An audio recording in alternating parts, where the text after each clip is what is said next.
ಸ್ನೇಹಿತರೆ, ಸೆಲೆಬ್ರಿಟಿಗಳ ಬದುಕು ನಾವಂದುಕೊಂಡಂತೆ ಇರುವುದಿಲ್ಲ.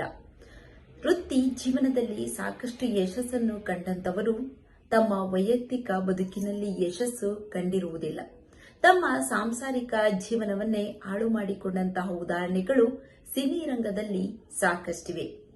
ಉದಾಹರಣೆಗೆ, ಜಯಮಾಲಾ ಅವರು ಪ್ರೀತಿಸಿ ಪ್ರಭಾಕರ್ ಅವರನ್ನು ಮದುವೆಯಾಗುತ್ತಾರೆ. ಆದರೆ ಕೆಲವೇ ವರ್ಷಗಳಲ್ಲಿ ಅವರಿಬ್ಬರು ಕೂಡ ದೂರವಾಗುತ್ತಾರೆ. ಆ ನಂತರ ಜಯಮಾಲಾ ಅವರು ಅವರಿಗಿಂತ ಅತಿ ಚಿಕ್ಕ ವಯಸ್ಸಿನವರನ್ನು ಮದುವೆಯಾಗಿದ್ದಾರೆ ಎಂಬ ಗಾಸಿಫುಗಳು ಈಗಲೂ ಕೂಡ ಹೊಗೆ ಆಡುತ್ತಿವೆ. ಹಾಗಾದ್ರೆ ಜಯಮಾಲಾ ಮದುವೆಯಾದಂತಹ ಎರಡನೇ ಪತಿ ಯಾರು, ಈಗ ಹೇಗಿದ್ದಾರೆ, ಅದೆಲ್ಲ ಈ ವಿಡಿಯೋದಲ್ಲಿ ತಿಳಿಸ್ಕೊಡ್ತೀವಿ. ಯಾರು ಕೂಡ ಸ್ಕಿಪ್ ಮಾಡಬೇಡಿ. ನಿಮಗೂ ಕೂಡ ಜಯಮಾಲಾ ಅಂದ್ರೆ ಇಷ್ಟನಾ? ಈ ವಿಡಿಯೋಗೆ ಲೈಕ್ ಮಾಡಿ, ಶೇರ್ ಮಾಡಿ, ನಮ್ಮ ಚಾನೆಲ್ ಅನ್ನು ಸಬ್ಸ್ಕ್ರೈಬ್ ಮಾಡಿಕೊಳ್ಳಿ.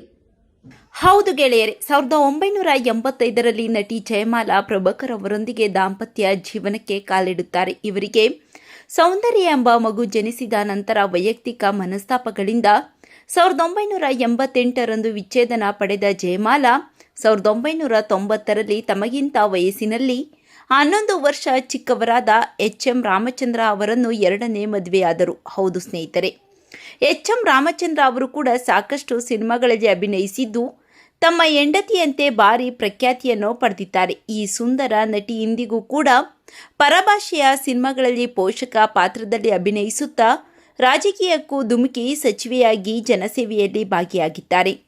ನಟಿ ಜಯಮಾಲಾ ಅವರ ಬಗ್ಗೆ ನಿಮ್ಮ ಅನಿಸಿಕೆಗಳನ್ನು ಕಾಮೆಂಟ್ ಮಾಡಿ ತಿಳಿಸಿ.